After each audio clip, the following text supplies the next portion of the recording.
Nous aurons deux temps cet après-midi.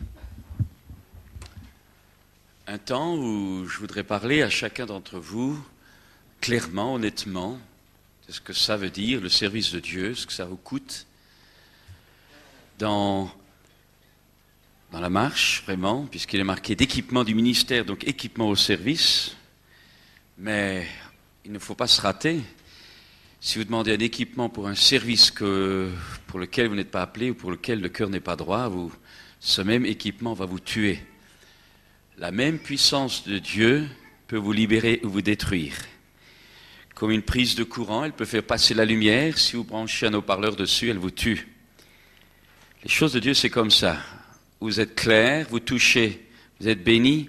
Vous êtes faux, vous touchez, vous en mourrez. C'est ça la vraie puissance. La vraie puissance n'est jamais sans force. Et je crois que c'est important, par exemple, dans le cas de Uza, vous voyez, il a ses sentiments, ses pensées étaient très bonnes quand il a touché l'arche qui était en train, le chariot qu'il pensait, quand il a touché l'arche, au moment du déménagement que David avait organisé, tout était parfait, ses sentiments étaient justes, c'était bien, mais il n'était pas à sa place. Il n'avait pas à le faire dans les normes de Dieu. Et quand il a touché l'arche, il en est mort sur le coup.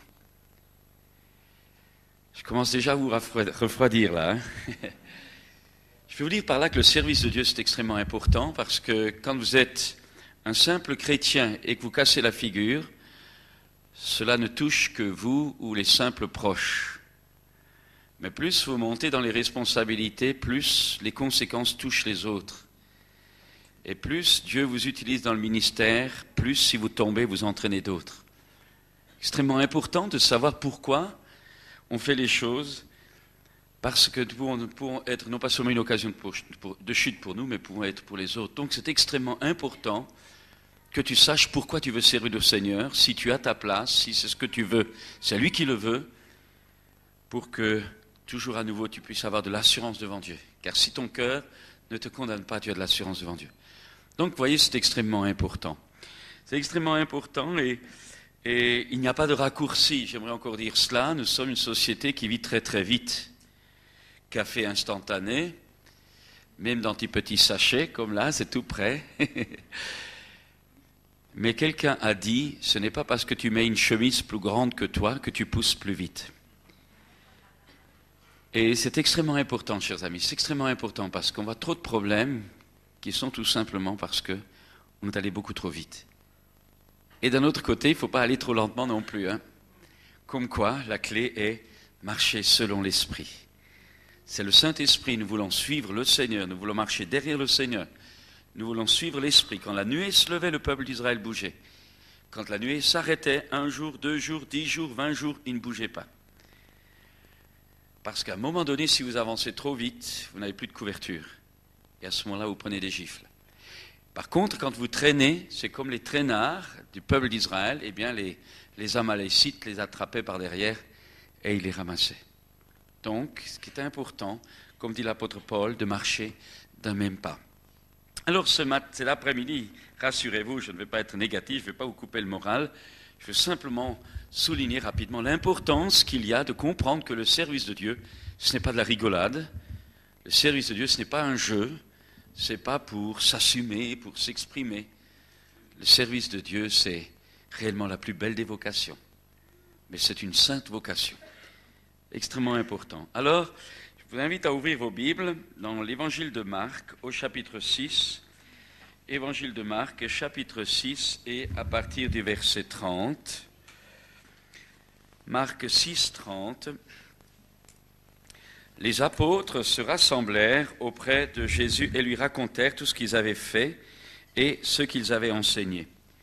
Il leur dit, venez à l'écart dans un lieu désert et reposez-vous un peu, car beaucoup de personnes allaient et venaient et n'avaient pas même le temps de manger. Ils partirent donc dans la barque pour aller à l'écart dans un lieu désert. Plusieurs les virent s'en aller et les reconnurent, et de toutes les villes accourut à pied, et de toute la ville on accourut à pied, et on les devança là où ils se rendaient. Quand il sortit de la barque, Jésus vit une grande foule et en eut compassion, parce qu'ils étaient comme des brebis qui n'ont pas de berger, et il se mit à les enseigner longuement.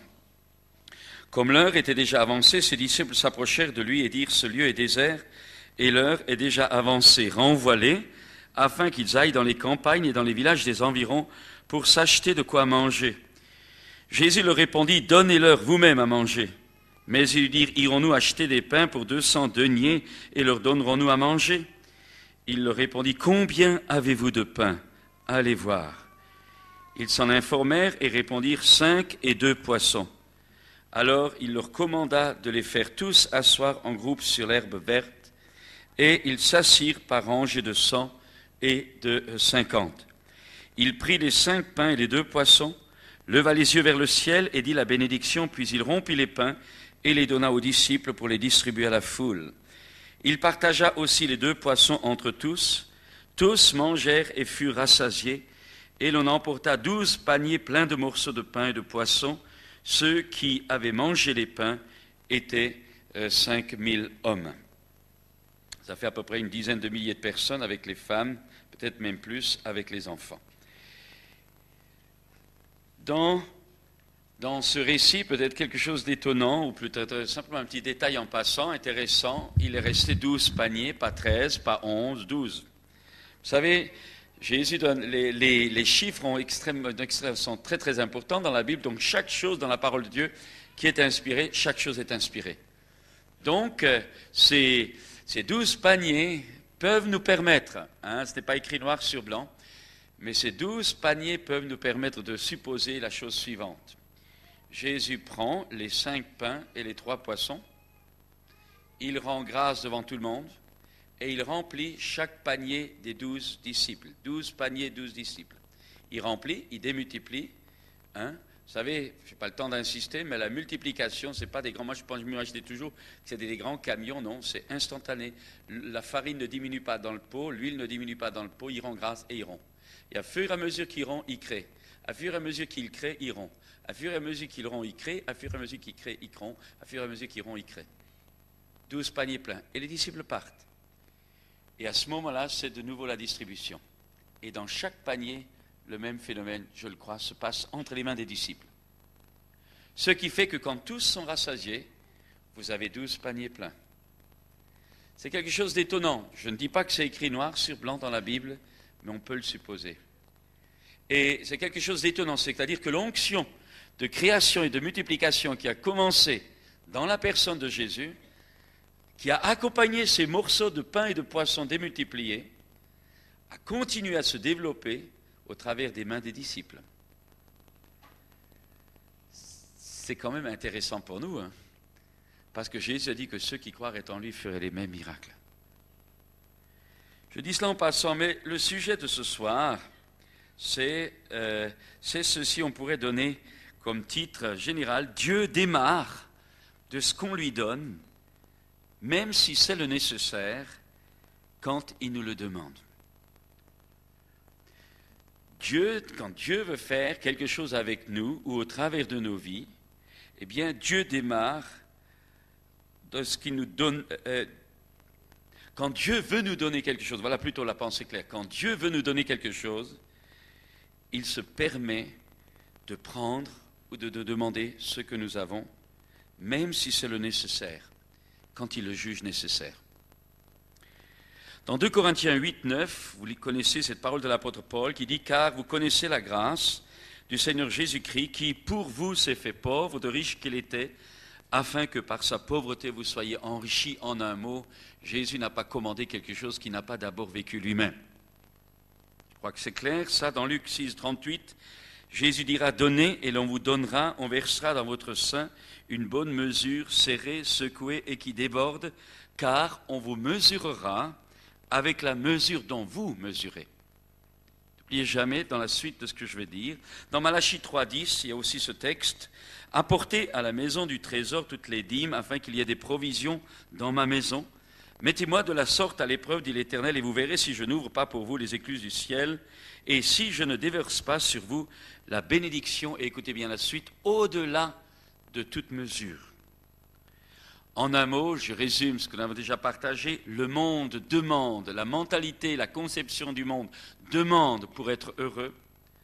Le chrétien qui veut vivre l'abondance de Dieu donne d'abord.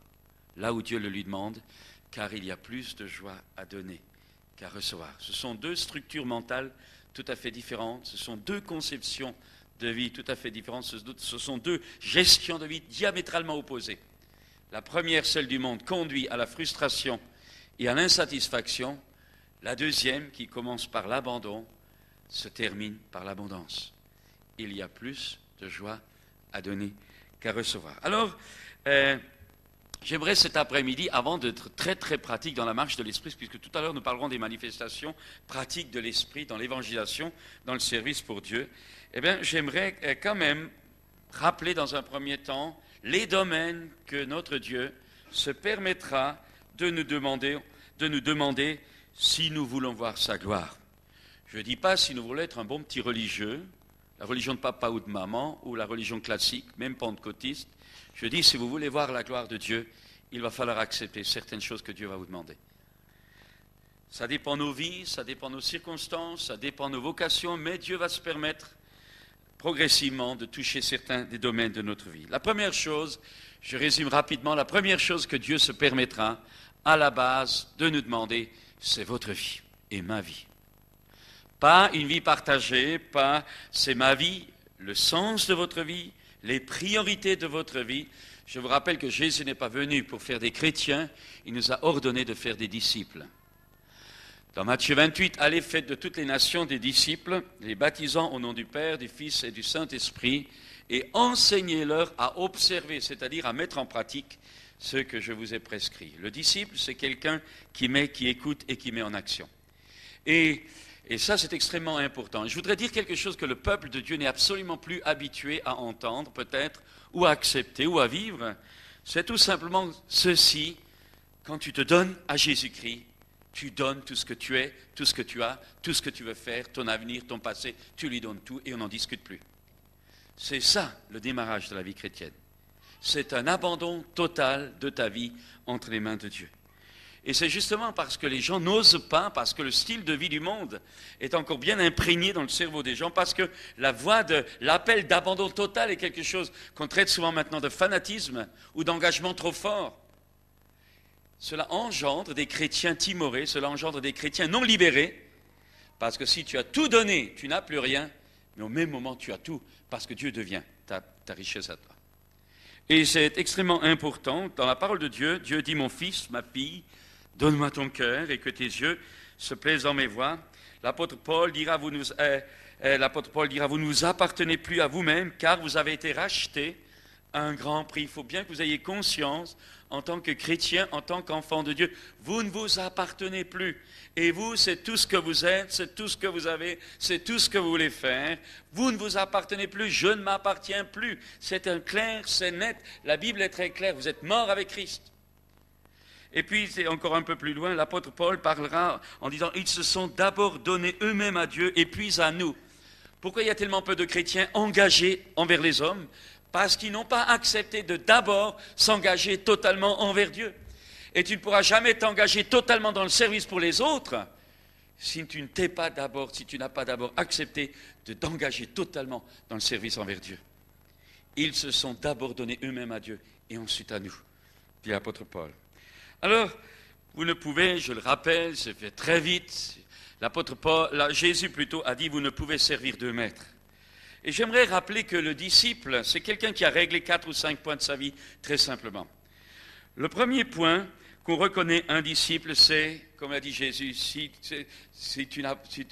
que celui qui ne renonce pas, écoutez bien ça, s'il ne renonce pas à tout ce qu'il possède, il ne peut être mon disciple. Tout, c'est T-O-U-T. J'aimerais te dire ce soir, si tu n'as pas renoncé à tout, tu es peut-être un bon petit pentecôtiste, mais tu n'es pas dans l'harmonie de Dieu.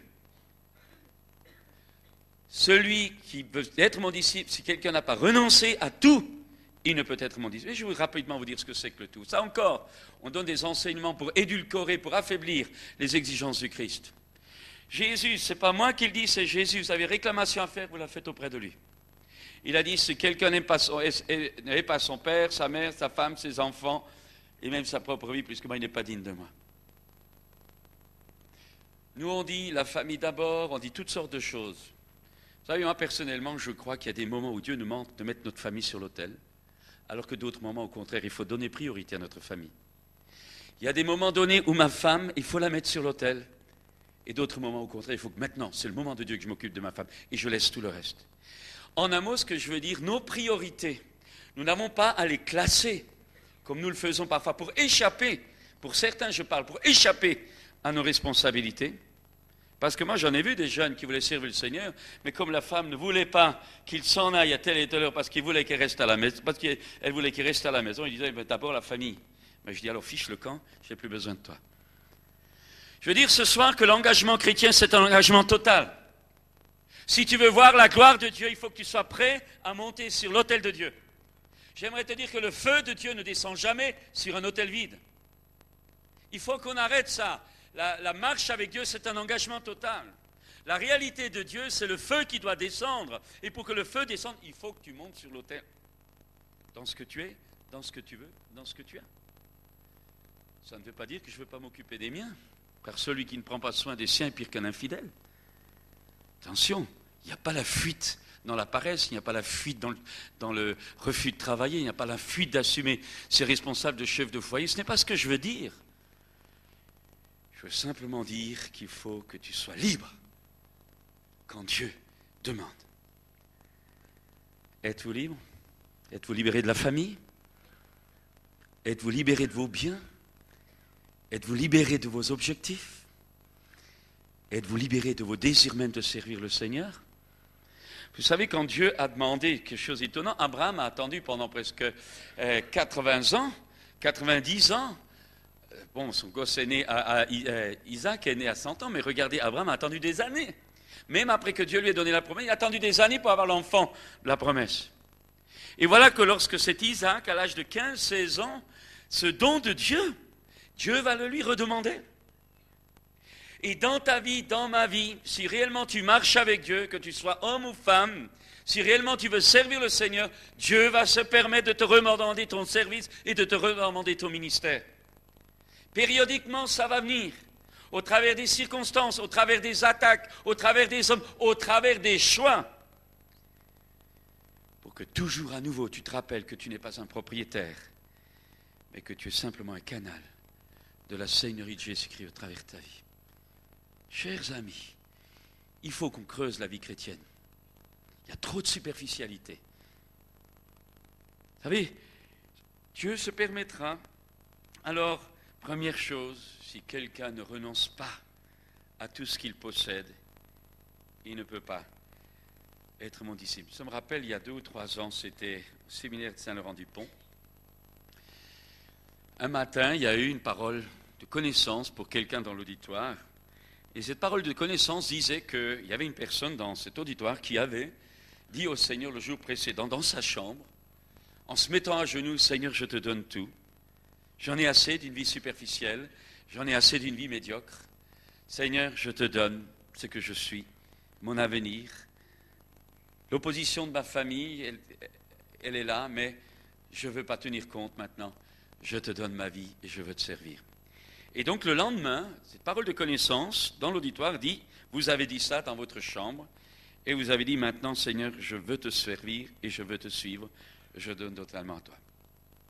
Et cette parole de connaissance continue en disant, le Seigneur a entendu cette prière dans votre chambre, et il vous prend au mot ce matin, et il vous dit, il vous prend au mot, mais vous avez vendu, je ne me rappelle plus si c'était une maison ou un appartement, vous avez placé l'argent à la banque, et vous avez dit que de toute façon, si ça allait mal dans votre marche avec Dieu, vous auriez ce secours, cette réserve, cette sécurité. Et la parole de connaissance continue à dire, mais Dieu veut vous apprendre, que Dieu veut vous apprendre que c'est lui seul qui veut être votre sécurité pour tous les jours de ta vie. Et à ce moment-là, la parole demandait que cette femme, donc, ou cet homme, eh bien, remette cela en offrande. Je peux vous dire, personne, avec 2 pasteurs, est venu me trouver. La réalité, ça correspondait mot à mot ce qui s'était passé dans sa chambre, mot à mot, mot à mot, mot à mot, mot à mot. Cette femme voulait servir, cet homme voulait servir, volontairement, je reste entre l'un ou l'autre, voulait servir, mais Dieu lui demandait la chose de départ, qui pour elle était indispensable. Il fallait qu'elle mette tout sur l'autel, ce qui en réalité était sa sécurité. Vous savez, ce fameux conquistador, quand il est arrivé au Pérou, là, pour conquérir, il réalisait que dans la recherche de trésors, là, eh bien, il réalisait que les marins avaient tendance à vouloir revenir dans leur pays avant de terminer leur recherche. Qu'est-ce qu'il a fait un soir? Il a brûlé le bateau pour qu'il ne puisse plus revenir en arrière. Et je veux te dire ce soir qu'un disciple, c'est celui qui accepte de brûler tous ses arrières. Il est mort au monde, il est mort au passé, il est mort à tout le reste, et il est vivant maintenant pour Dieu en Jésus-Christ. Alors je vous pose la question, vous êtes mort, vous êtes vivant, vous avez fait un trait sur le passé, mais surtout, est-ce que vous avez accepté de renoncer à tout? C'est important. Un disciple, c'est également quelqu'un qui demeure dans la parole. Jésus a dit, si vous demeurez en moi et que mes paroles demeurent en vous, c'est ainsi que vous serez mes disciples. Et vous ne pouvez pas prétendre à un service fécond de Dieu. Demeurer dans sa parole, ça veut dire mettre la parole en pratique. Je l'ai dit déjà, nous savons beaucoup trop de choses. Par rapport à tout ce que nous savons et tout ce que nous faisons, il y a un décalage énorme. Et il faut revenir à la pratique. Il faut revenir à l'exécution. Il vaudrait mieux qu'on sache moins de choses et qu'on les mette en action que tant de choses qu'on ne fait pas. Et c'est extrêmement important qu'un disciple, disciple, c'est quelqu'un qui veut donc entrer dans le service de Dieu, et bien c'est important que vous sachiez que ce que Dieu attend de nous, c'est que nous demeurions dans la parole et que la parole demeure en nous, c'est-à-dire qu'elle devienne vie, action, pratique de chaque jour. Et puis, Jésus dira encore, si vous portez du fruit, c'est ainsi que vous serez mes disciples. Il faut du fruit. Il faut la notion du fruit. Ça a été dit ce matin, je n'insiste pas. On reconnaît le disciple à ses fruits. Et puis enfin, le dernier, tous connaîtront que vous êtes mes disciples si vous avez de l'amour les uns pour les autres. Il n'y a pas de raccourci à ces choses-là. Pas de raccourci. C'est extrêmement important. Je n'insiste pas, ça c'est, si vous voulez, simplement le premier point. Qu'avant, je voudrais dire, il y a tellement de gens qui veulent la Pentecôte. Mais j'aimerais rappeler ce soir, ou cet après-midi, que nous n'aspirons pas, nous, à la Pentecôte. Nous aspirons, comme je le disais l'autre jour, à la fête des tabernacles. Nous n'aspirons pas seulement à la pluie de la première saison, nous assistons à la réunion de la pluie de l'arrière et de la première saison, réunis ensemble, cette fête des tabernacles, qui est à venir pour l'Église. Cette pluie de l'arrière-saison qui vient, cette pluie de l'arrière-saison doublée en même temps de la pluie de la première saison. Une effusion finitive de l'Église que l'Église primitive n'a pas connue. Nous ne sommes pas tournés vers l'Église primitive, nous sommes en route vers cette Église finitive qui sera loin d'une onction que l'histoire de l'Église n'a jamais connue. Mais c'est extrêmement important de savoir que ces choses-là, Dieu nous y prépare et il faut que, à la base, le démarrage, le b.a.-ba, c'est que vous et moi, nous ayons mis nos vies sur l'autel. Je ne veux pas vous faire peur, c'est pas cela. Je veux simplement vous montrer que, humainement parlant, les exigences du Christ sont incroyables, extrêmement étroites, extrêmement sectaires, extrêmement exigeants.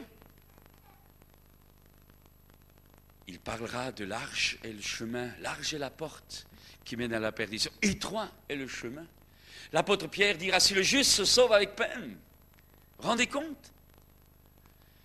Je ne dis pas ça pour vous faire peur, mais je vous donne une des clés, là, qu'on oublie parce qu'on pense que tout vient simplement. Mais la foi, on dit par la foi, oui, par la foi, dans la grâce, oui, dans la grâce. Mais cette grâce de la vie vous amène à accepter des renoncements que humainement vous n'accepterez pas, que des règlements d'église vous imposeront, mais que vous ne voulez pas et que vous ne pourrez même pas porter. Mais si vous avez réalisé l'appel de Dieu, vous renoncez par vous-même pour en gagner plus. Vous réalisez que chaque chose que vous lâchez pour Christ, vous le retrouvez au centuple dans l'abondance de la bénédiction d'en haut. Ce n'est pas un légalisme religieux, c'est le principe de la vie. Si le grain de blé meurt, il porte du fruit. S'il refuse de mourir, il reste en terre. La loi de l'esprit de vie en Jésus-Christ, la loi de la prospérité, j'allais dire la loi de la bénédiction, la loi du service, la loi de l'efficacité du service, la loi de l'onction nous conduit d'abord dans le soir et ensuite au matin. Dans la création, il n'y a pas eu le premier jour, un matin et un soir. Il y a eu un soir et un matin. La nuit précède le jour, la mort précède la vie. Et si tu veux connaître la vie, il faut que tu acceptes la mort. Et ça pose des problèmes. Parce que si tu ne connais pas Dieu, tu n'accepteras jamais cela. Tu auras peur, tu refuseras, tu seras toujours écartelé entre 2 mètres.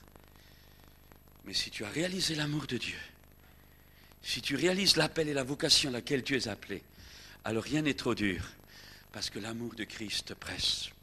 Et quand tu as été saisi par Christ à ta conversion, quand le baptême du Saint-Esprit de feu te scelle là, de cette vocation au service et au témoignage, alors rien n'est trop dur. Rien n'est trop dur, tu fonces. Pourquoi? Parce que tu as été saisi par Christ et comme tu dis, maintenant, comme l'apôtre Paul, tu tâches de le saisir à ton tour. Tu as été saisi, maintenant tu en veux, maintenant tu as faim, maintenant tu as soif, maintenant tu en veux. Tu ne veux pas de la religion, tu veux la vie. Tu as été saisi par Christ, maintenant tu veux le saisir. C'est ça la flamme. C'est ça le disciple aussi. C'est pas de la réglementation, c'est pas du légalisme, c'est la vie. Des fleuves d'abondance qui jaillissent de ton cœur. Je n'insiste pas, je vais aller plus loin maintenant. Un deuxième domaine que le Seigneur se permettra de toucher, ou peut-être de vous demander, c'est votre réputation. Alors celle-là, on y tient. Hein? Votre réputation, parfois, Dieu se permettra de vous la demander. Votre réputation qui, parfois, va mettre en jeu l'opposition des autres. Quand j'étais dans l'armée, eh bien, quand j'avais fait mon service militaire en tant que sursitaire, à cause de mon témoignage chrétien, on m'avait confié, j'étais surveillant général dans le civil, on m'avait confié toutes les responsabilités de la présence, des recrues, le magasin d'armement, tous ces trucs-là. Et bien sûr, les gars me demandaient de les porter présents alors qu'ils sortaient le soir, de leur sortir du matériel, des grenades en plâtre et des trucs comme ça du magasin d'armement. Et je refusais parce que je disais que j'étais chrétien, que je ne volais pas et que je ne mentais pas. En un mois, j'ai réussi à me mettre toute la caserne à dos, me traiter de faillot, de lèche-botte, etc. Et puis il y a eu un jeune collègue aussi, un fils de pasteur d'ailleurs d'une église traditionnelle, qui était sursitaire avec moi, nous avions 26 ans, et qui, en montant la garde devant un poste de munitions, au moment où il y a eu l'heure de la relève, a vu que le copain qui devait le relever n'était pas venu. Et il a posé son fusil, il a vite couru au poste de garde, réveillé son copain pour qu'il le remplace. Et pendant qu'il courait au poste de garde, l'adjudant-chef qui faisait la ronde pour voir si les sentinelles étaient à leur place est arrivé. Abandon de poste devant un poste de munitions, c'était 40 jours de prison. C'était aussi à cette époque-là, vous pouviez demander ce qu'on appelle une diminution du temps du service militaire si vous aviez un enfant. Et lui, il avait justement fait cette demande, tout à l'eau, terminé, cuit, fini. Ce gars-là, le lendemain, tout cassé, dans la cour de la caserne, les copains essayent de l'encourager, était là, puis moi j'arrive, et je lui dis, c'était le moment du témoignage chrétien, écoute, j'ai dit, tu sais ce que tu devrais faire, hein? Moi je saurais ce que je veux, il faudrait que tu pries, Dieu peut t'aider. Et là, un de ses copains m'a dit, puisque tu es si malin, tu n'as qu'à prier pour lui, et on verra bien. Et à ce moment-là, j'ai senti le til de Dieu. Je dis, d'accord, mais soyez honnête et reconnaissez quand Dieu va intervenir. Ouais, il cause toujours. Ben d'accord, on est prêt à reconnaître. 2 jours passent, le 3e jour, il est convoqué au colonel de la base, caserne, il entre dans le bureau, vous savez, pour la sanction. Et alors, ça a été le coup de théâtre. Je crois que le colonel, je ne me rappelle plus les circonstances, mais je crois que le colonel venait de marier sa fille le soir, ou je ne sais pas, ou c'était quand il l'a vu le matin ou dans l'après-midi. Est-ce qu'il était encore éméché? Est-ce qu'il y avait quelque chose? Tout ce qu'on sait, excusez-moi mon colonel, tout ce qu'on sait, que quand l'autre tremblant était devant lui, il a dit, écoutez, il n'a même pas laissé parler, écoutez, je ne sais pas pourquoi je fais ça. Je ne sais pas, mais fichez-moi le camp avant que je change d'idée, fichez le camp. C'est mon jour de bonté. Il lui a tout enlevé. Le gars est sorti du bureau, dans la cour, il tremblait, parce que c'est le truc impossible d'avoir un abandon de poste de munitions.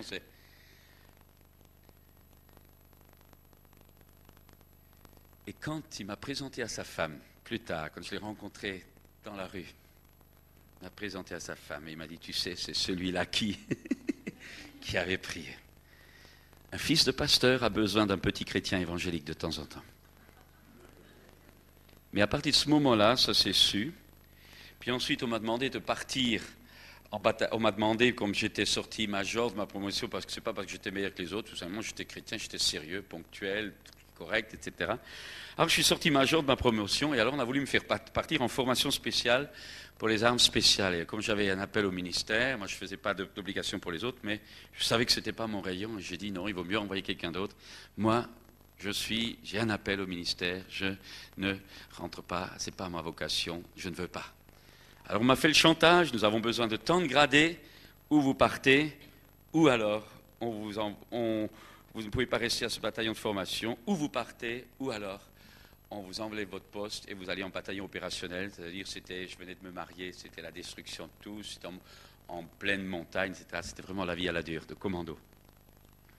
On vous donne 3 jours pour réfléchir, et là moi j'ai fait prier l'église, il y a bout de 3 jours, quand on m'a rappelé, je dis non, mon lieutenant, c'est toujours pareil, je refuse de monter en grade, je refuse, ma vocation, je suis appelé à pasteur, à cette époque-là, je pensais partir en mission, j'ai dit, je pense partir en mission, je refuse.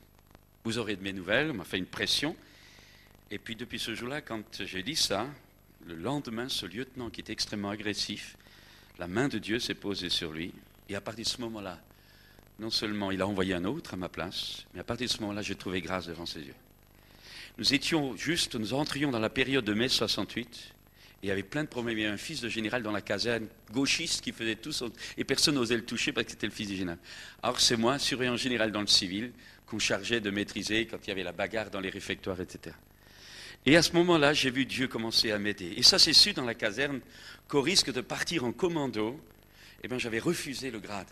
J'avais refusé ma formation. Et là, tout le monde a découvert que finalement, je n'étais pas un lèche-botte, que je n'étais pas fidèle, droit, honnête, parce que je voulais avoir un grade, mais tout simplement parce que j'étais chrétien. Et à ce moment-là, toute la caserne a tourné comme une girouette. Et à partir de ce moment-là, j'ai vu comment Dieu pouvait ouvrir les cœurs des gens. Je n'ai jamais distribué autant de Nouveau Testament qu'à ce moment-là. Je suis sorti en mai 68, je suis sorti libéré, j'arrive au lycée, tout le lycée en grève, les chefs d'établissement en grève, les collègues en grève, les surveillants en grève, les élèves en grève, les professeurs en grève, l'administration en grève, tout le monde en grève. Moi, j'arrive avec ma petite valise. Et on me dit, monsieur, la France vit un grand événement. Et je dis, ou peut-être, mais moi, je ne peux pas faire grève. Alors, vous voyez, quand vous rentrez dans un lycée en grève, vous êtes le seul avec votre petite mallette. C'était à Aubenas, j'avais ma petite valise parce que logeais à Grenoble. J'étais nommé là-bas. Je dis, je ne fais pas grève. Pourquoi? Vous vous rendez compte? Vous vous désolidarisez de vos camarades, de vos collègues. La phrase, c'est comment? Vous rendez-vous compte de ce que vous êtes en train de faire? Je dis, écoutez, je n'y peux rien. Je refuse d'entrer dans ce climat de haine. Je voyais les profs qui s'enguirlandaient, je voyais les élèves de droite, de gauche, je voyais des matraquages, des violences, des disputes. Je disais, je suis chrétien, je ne rentre pas, je ne peux pas, je ne fais pas de politique, je n'ai ni de droite ni de gauche, mon syndicat, il est là-haut, mais je suis pour la paix. Oh, vous auriez vu ça? On m'a mis en salle de classe, résidence surveillée, 8h, midi, 2, 6h, et le soir, on me faisait garder un enfant de la DAS pendant la semaine, mon emploi du temps, et on m'en a fait baver. Et à la fenêtre, il y avait tous les élèves de l'établissement qui se rigolaient de ce gars qui ne faisait pas grève, les collègues qui rigolaient, les professeurs qui rigolaient, le chef d'établissement et les collègues qui venaient, ces autres surveillants qui essayaient de me persuader. Je disais, je peux pas. Intérieurement, je disais, pourvu que tu fasses pas de bêtises.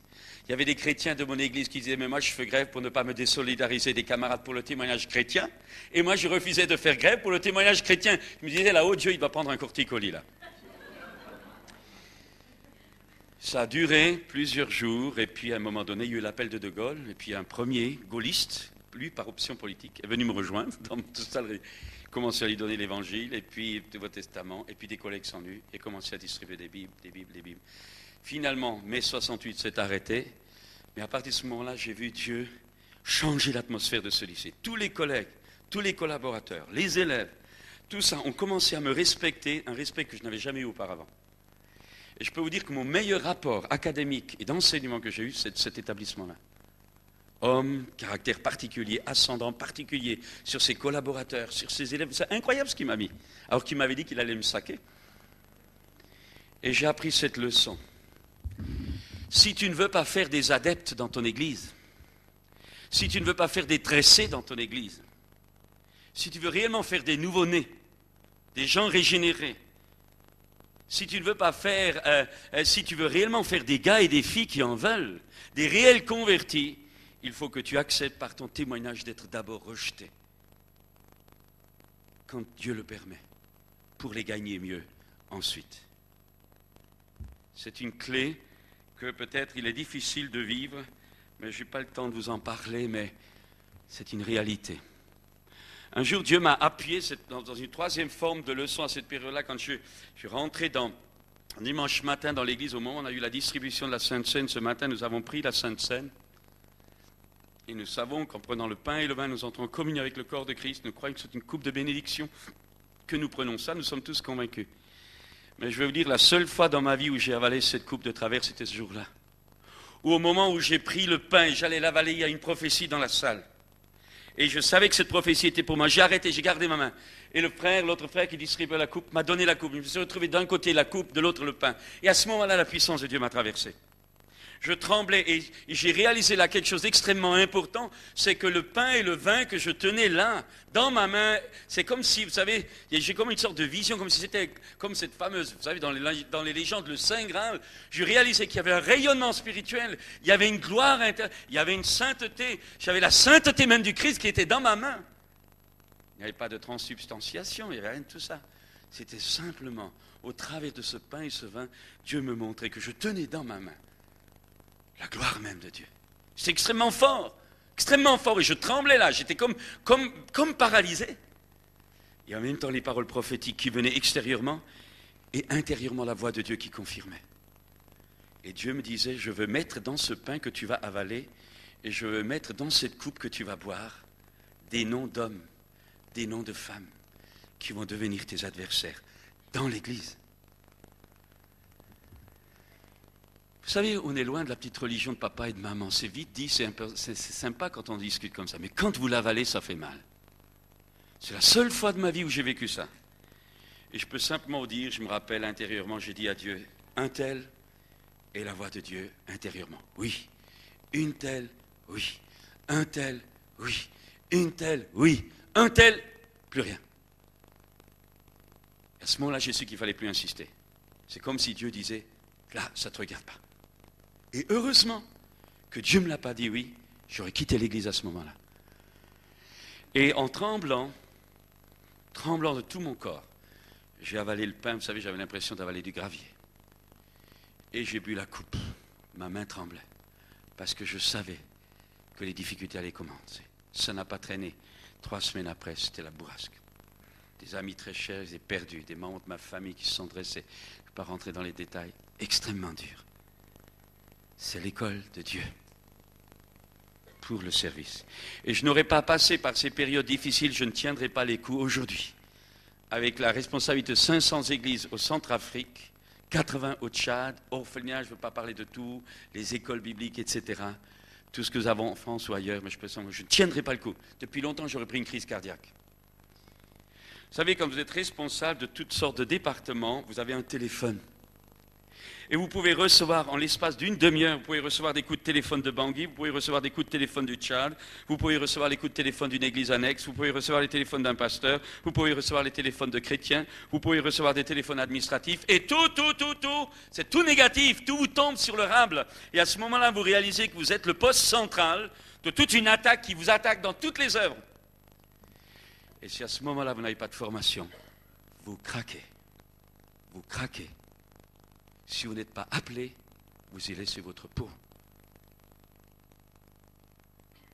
Alors ce soir, je dis équipement pour le ministère, oui, mais un ministère auquel on est appelé. Sinon, il vous écrasera. C'est extrêmement important. Alors votre réputation, afin de devenir capable, par sa grâce, de tenir debout dans les moments difficiles et dans les oppositions que vous rencontrerez. Vous savez, à un moment donné, je chancelais quand j'ai vu des collaborateurs se tourner. Des gens qu'on a aidés le plus, c'est ceux qui nous ont parfois le plus assassinés. Comme ça dans la vie. Eh bien, vous savez, à un moment donné, je tremblais. J'ai ouvert mon livre sur Jérémie. Et puis le texte d'Ézéchiel se rejoint aussi, où Dieu dit, si tu trembles devant eux, je te ferai trembler. Est-ce que Dieu vous a déjà parlé de cette façon-là? On parle d'équipement, là, alors on va au fond. Si tu trembles devant eux, je te ferai trembler, a dit Dieu à Jérémie. Et ça a été un rémin pour moi. Je savais que si je cédais, je tremblerais d'une façon incroyable. Alors j'ai dit, pour éviter de trembler devant Dieu, parce que si Dieu vous touche, ça fait mal. Alors j'ai été littéralement obligé de durcir mon front pour tenir le coup. Chers amis, la vraie formation commence à l'intérieur. L'équipement des dons, l'équipement surnaturel par l'Esprit Saint, ça vient en plus. D'abord le cœur, d'abord l'être intérieur, d'abord l'homme intérieur, pour que ensuite nous puissions utiliser convenablement les dons et les capacités que Dieu va nous donner. La troisième chose que Dieu va se permettre de vous demander, peut-être ce soir, parce que je parle et peut-être vous reconnaîtrez à tour de rôle, c'est votre crainte, ma crainte de l'avenir. C'est fou, vous savez, les jeunes dans le groupe théâtral de l'église, ils ont fait un sketch pour l'évangélisation. Et il y a un homme qui fait semblant d'être le démarcheur des assurances, et il sonne à une porte, et on lui ouvre, et il dit, madame, voilà, est-ce que vous avez des assurances pour ceci? Alors la brave dame le fait rentrer, vous voyez, tout le monde, et puis il dit, des assurances, mais j'en ai plein. Elle commande, assurance pour l'ascenseur, assurance pour la cuisinière, assurance pour le loyer, assurance pour l'incendie, assurance pour la retraite, assurance pour ceci, assurance pour là. En un mot, même le fond de poche est assuré. Et alors, bien sûr, il pose la question, est-ce que vous êtes assuré pour l'éternité? Parce que vous pouvez vous payer une assurance vie, mais vous ne pouvez pas vous payer une assurance sur la mort. Et c'est incroyable, le nombre d'assurances que les gens peuvent se sécuriser à droite, à gauche. Mais j'aimerais dire, à part les choses indispensables, parce que nous vivons dans un monde où il faut tenir compte de certaines réalités, mais j'aimerais dire que là aussi Dieu va mettre le doigt sur des sécurités qui sont devenues des sécurités humaines pour des chrétiens, alors que leur sécurité doit rester toujours et toujours à nouveau Dieu d'abord. Il faut être dégagé des méthodes du monde. Il faut être dégagé des craintes du monde. Il faut être dégagé où vous dites que votre vie est dans la main de Dieu, mais alors pourquoi vous vous inquiétez tellement? Il faut être juste, il faut être honnête avec soi-même. Si tu as peur, ne dis pas que tu as confiance en Dieu. C'est vrai, c'est faux, tu te mens à toi-même. Et je me mens dans ces moments-là. Et Dieu veut faire de nous des hommes sûrs, qui savent réellement ce qu'ils ont le droit de croire. La crainte de l'avenir, c'est quelque chose d'énorme dans ces temps de la difficulté. Vous savez, quand on s'est lancé dans la construction de l'immeuble, là, de l'église, on nous a traités de fous. D'ailleurs, je crois que c'était humainement, c'était un peu dingue. Hein, dans les situations économiques actuelles, problèmes de chômage, etc., mais Dieu nous avait contenus, ce n'était pas nous, c'était Dieu qui nous avait conduits. Et à ce moment-là, contre les évidences économiques, contre les propositions économiques, contre les réalités prophétiques même, qui avaient été annoncées, on a pris le risque, d'après ce que Dieu nous avait montré, pour se lancer. Pas de sécurité humaine. Et cet immeuble qui est debout maintenant, eh bien, je peux simplement vous dire, bon, il est estimé à 20 millions de francs, avec il y a dedans, nouveau, 2 milliards de centimes. Mais je peux simplement vous dire que plusieurs fois, au cours de route, nous devrions être en banqueroute totale. Il y a non seulement le poids de la mission, non seulement la radio, l'école biblique, toutes les églises annexes, la formation, mais également tout cet immeuble qui a été... Et je peux vous dire que si nous n'avions pas été préparés, tout petit dans la foi chrétienne, à compter sur Dieu, dans les choses élémentaires de la vie personnelle, dans la vie de couple, dans la vie familiale, chaque jour, on n'aurait pas tenu le coup maintenant. C'est en apprenant à être fidèle dans les petites choses que progressivement Dieu pourra te confier les grandes. Alors, la crainte de l'avenir, la crainte du manque d'argent, analyser les événements économiques comme le monde les analyse, réagir d'après les données du monde économique, d'après les raisonnements, d'après les fluctuations du raisonnement humain. Vous ne tiendrez jamais, vous n'aurez jamais une onction forte aussi longtemps que vous n'êtes et que je ne suis pas libéré du monde et de l'esprit du monde. Il ne faut plus que je raisonne d'après le monde, il faut que je raisonne d'après Dieu. C'est tout un changement dans mes structures mentales. Ça, la formation, c'est ça déjà la base, la racine de l'équipement. Vous avez parlé de tout, je ne veux pas insister, autre chose que Dieu.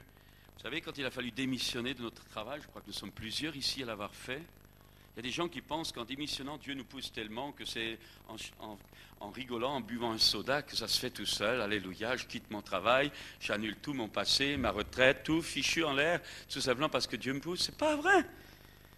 Il y a le pas de foi, il y a l'engagement de la foi, il y a le risque de la fin. Quand vous quittez votre emploi, ma femme était prof, moi j'étais surveillant général, j'avais un logement de fonction, nous avions tout. Et il a fallu à un moment donné sauter dans le vide. Il n'y avait plus rien, c'était la démission définitive. Plus rien. C'est pas Dieu qui a fait le saut à ma place. C'est pas Dieu qui a fait le saut à la place de ma femme. Il a fallu, comme les frères qui sont là, il a fallu que nous on se mouille. Et je veux te dire que si tu veux voir la gloire de Dieu et la puissance, il va falloir que tu te mouilles. Tu ne peux pas te réfugier derrière ton pasteur. Tu ne peux pas te réfugier d'après les témoignages. Il va falloir que tu entres dans l'eau. Parce que si tu restes dehors, tu ne verras jamais la gloire de Dieu. Ou tu la verras comme un petit filet à moitié sec. Mais si tu veux voir les choses de Dieu, il faut que tu rentres dans l'eau. Vous savez, quand Pierre a vu Jésus marcher sur l'eau, eh bien, il a été le seul des 12 à dire, Seigneur, si c'est toi, ordonne que j'aille. Il voulait vivre quelque chose de nouveau. On l'a chanté tout à l'heure. Et moi, ce soir, je veux te dire, est-ce que tu veux vivre quelque chose de nouveau? Tu es aujourd'hui dans une dimension, mais ce genre de convention est fait pour te faire pénétrer dans quelque chose de nouveau, quelque chose que tu n'as pas encore vécu et dans lequel Dieu veut te faire entrer. Mais il va falloir que toi, tu sortes de la barque. Moi, je suis sorti, les frères sont sortis, mais toi, sors. Mais si tu n'as pas le courage de croire en Dieu, reste dans ta barque, mais ne nous embête plus. Il ne reproche pas, lève pas ton poing, critique pas les églises, critique pas les serviteurs de Dieu, critique pas les frères et sœurs qui, eux, osent sortir. Mais ce soir, sors de ta barque. Et je te dis de la part de Jésus, viens, viens, viens, viens, viens. Ce qui est tragique sur les 12, il n'y en a qu'un qui a marché sur l'eau, les autres ont raté ça pour toujours. Ils n'ont jamais marché sur l'eau. Pierre a été le seul qui a marché sur l'eau parce qu'il n'a pas raté le moment de Dieu. Au moment où il a fallu faire le pas, il l'a fait. Et il y a des choses que quand Dieu te parle, tu refuses de le faire, il y a de fortes chances qu'elle ne se retrouvera plus jamais. Alors pendant que Dieu est là et qu'il te parle, lorsque tout à l'heure il y aura un appel, ne rate pas le temps de Dieu. Ésaü, malgré son repentir, ne put plus revoir le droit d'aînesse. Et je pense que nos églises sont parfois pleines de gens qui ont tout raté, qui courent aux impositions des mains, qui n'auront jamais rien, parce qu'ils ont traité à la légère le moment où Dieu est passé auprès d'eux. Et je te dis ce soir, mon fils, ma fille, je te dis ce soir de la part de Dieu, ce soir, donnez réellement votre vie à Dieu. Ce soir, arrêtez de discuter, arrêtez d'avoir des demi-mesures. Il y en a marre d'avoir des chrétiens partagés, qui ont toujours peur. Je vous le dis ce soir, il faut y aller. Notre génération a besoin de chrétiens debout. Il le faut, c'est une vitalité nécessaire pour l'accomplissement du plan de Dieu qui a été partagé pendant ces différentes réunions. Notre crainte de l'avenir, je vais aller plus loin, notre conception de nous-mêmes. On ne se connaît pas, vous savez. Notre conception de nous-mêmes, et oserais-je le dire, et des autres. J'ai parlé hier de la conception de Dieu. Ce soir après-midi, je voudrais rapidement parler de la conception que nous avons de nous-mêmes et la conception que nous avons des autres. Ça aussi, Dieu se permettra, là, de parfois sauter à pieds joints là-dedans, pour secouer nos têtes, pour secouer nos raisonnements, pour détruire des convictions que nous avions, parfois au travers de la souffrance. Je crois que j'avais raconté cela quand, en Afrique, je vais résumer, je n'ai pas le temps, quand nous avons été amenés à laver le pied de pasteurs africains et de leurs époux. Je n'avais jamais fait ça de ma vie. Nous les avions blessés avec une équipe de Français de chez nous, de Grenoble, sans nous en rendre compte d'ailleurs. Et je me rappelle, j'avais demandé rendez-vous à toute cette équipe de 200 hommes et femmes. Et j'ai demandé à tous nos jeunes, j'ai parlé de Daniel, qui demandait pardon pour les péchés de ses pères. J'ai parlé de Jésus qui a lavé les pieds de ses disciples. J'ai parlé quand j'avais été au Japon, où j'avais vu des jeunes Sud-Africains blancs demander pardon à des jeunes Sud-Africains noirs. Où j'avais vu des jeunes Sud-Africains noirs demander pardon à des jeunes Sud-Africains blancs, pour eux-mêmes, pour leur haine, mais aussi pour la haine de leur père. J'avais vu des Japonais demander pardon à des Coréens.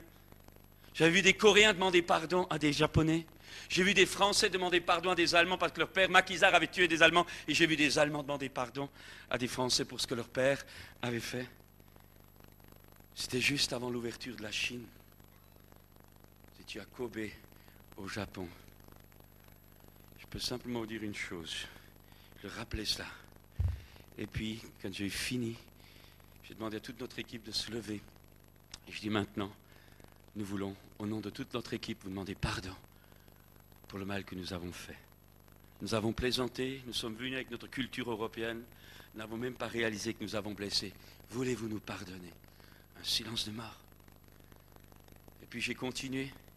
Nous ne demandons pas seulement pardon pour nous, mais nous demandons également pardon au nom de tous les Blancs qui vous ont fait du mal.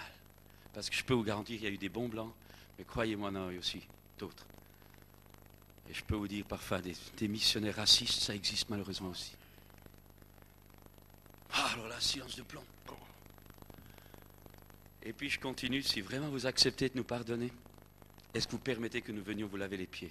Alors là, les filles sont allées chercher les bassins d'eau que nous avions cachés, préparés. Les filles sont allées vers les femmes, nous les hommes, on est allés vers les hommes. Moi, je me rappelle simplement ce jeune. J'étais au pied d'un jeune, j'avais un vieux missionnaire à côté de moi. Au moment où je prends le pied du jeune, il tremblait tellement, et moi je tremblais tellement que nous n'arrivions pas à prendre. Puis le missionnaire a lavé l'autre pied. Tout à coup, il y a eu un hurlement. Non, tu ne me laveras pas les pieds! Les Blancs, vous êtes tous des salauds! Et vous, les missionnaires, vous avez de l'argent! C'est facile pour toi de parler de Jésus! Moi, je n'ai pas mangé depuis 3 jours avec mes frères et mes sœurs. C'était vrai. Facile pour toi de parler de Jésus, facile pour toi. Moi, je n'ai pas mangé. Vous êtes tous des hypocrites, j'en ai marre, je vous hais. Et cette jeune fille africaine, dans toutes les blessures qu'elle avait accumulées au fond d'elle-même, les tripes, j'allais dire, qui sortaient par les yeux, folle de haine. Et à ses pieds, cette jeune blanche, complètement bloquée, pleurant. Et le seul mot qui sortait de la bouche, comme un disque rayé. Parce que cette fille, je crois que c'est l'Esprit de Dieu qui lui donnait de dire ça, parce qu'elle était dépassée, elle. On entendait toujours cette jeune blanche qui disait « Je t'aime de l'amour du Seigneur. Je t'aime de l'amour du Seigneur. Je t'aime. » C'est pas vrai! Je t'aime. L'écoutez pas. C'est pas vrai! L'autre écoutait, continuait « Je t'aime de l'amour. » À un moment donné, ils auraient dû voir ça. Il y avait un silence. Moi, je dis « Mais comment ça va finir? Il était à 5000 km de chez nous. » J'ai dit « Je ne sais pas si on va rentrer entier. » Et alors, tout à coup, un hurlement. C'est comme si le cœur de cette jeune africaine se déchirait, se jetait dans les bras de cette blanche, et les deux s'embrassaient comme des petits pains. Elles étaient enfin devenues sœurs en Jésus-Christ. À ce moment-là, ça a été terrible. L'Esprit de Dieu est tombé sur nous. On pleurait tous comme des madeleines. Je dis souvent, je ne sais pas si les madeleines pleurent, mais on ne faisait que pleurer. Pleurer. Moi, la seule chose que je me rappelle encore, c'est que je me trouvais au pied d'un de ces papas africains, vieillards. Je me mets à ses pieds, je prends son pied. Au moment où je le regarde, je rencontre son regard d'une bonté incroyable. Mon père venait de mourir 3 mois auparavant. Au moment où je rencontre le regard de cet homme, je rencontre le regard de mon père. Je jetais ma serviette, je suis tombé dans ses bras, il m'a pris. Je sanglotais comme un gamin. Puis après, je suis allé dans un coin. Pendant 1h30, on n'entendait plus rien. Que des pleurs, que des sanglots, que des pleurs, que des sanglots. Depuis ce jour-là, je n'ai jamais vu un blanc-blanc. Je n'ai jamais vu un noir-noir. Je n'ai jamais vu un jaune-jaune. De mon cœur a été détruit pour toujours. Ce racisme inconscient qui y était, mais dont je n'avais pas conscience parce que j'avais grandi en communauté africaine. On m'appelait le nègre blanc à Grenoble. Et pourtant, au fond de moi, il y avait ce germe de péché qui est dans chaque être humain. Le blanc est raciste. Le noir est raciste. Le jaune est raciste. C'est la nature de péché que nous avons hérité dans nos chairs, dans notre cœur.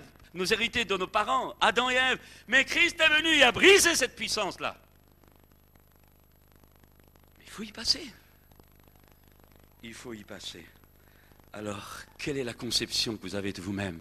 Superman, Goldorak, Astérix, Tintin, oui. Ou est-ce que vous êtes passé par la formation du brisement, où vous réalisez qu'il n'y a rien de bon en vous?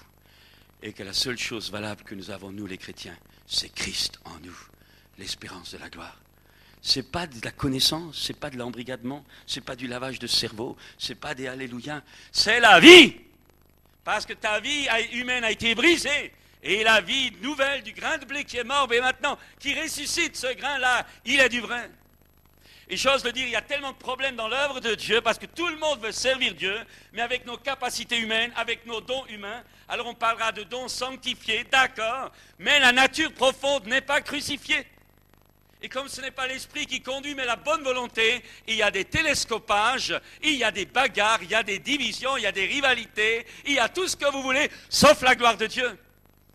Pourquoi? Parce qu'on veut tous travailler pour Jésus, sans avoir d'abord passé par Gethsémani, Golgotha, et ensuite seulement la Pentecôte. puis-je vous dire, pour résumer tout cela, on est beaucoup trop fort, beaucoup trop costaud, beaucoup trop sûr de nous, beaucoup trop sûr du Christ, d'une façon charnelle. Mais si le grain de blé meurt, si tu réalises, comme a dit l'apôtre Paul, c'est quand je suis faible, c'est là que je suis vraiment fort. Alors tout ce punch évangélique, permettez-moi de dire tout ce punch charismatique, tout ce punch pentecôtiste, vous réaliserez que plus vous avez ce punch-là, plus vous êtes fichu. Parce que plus vous êtes fort, moins vous êtes réellement dans la main de Dieu. C'est tout un apprentissage, c'est la formation sur le terrain. Excuse-moi, mais ce n'est pas Ibeto qui va vous apporter ça, ni l'IBD. C'est la vie. C'est la vie. Grâce à Ibeto, je me rattrape, sinon tout à l'heure je vais me faire lyncher.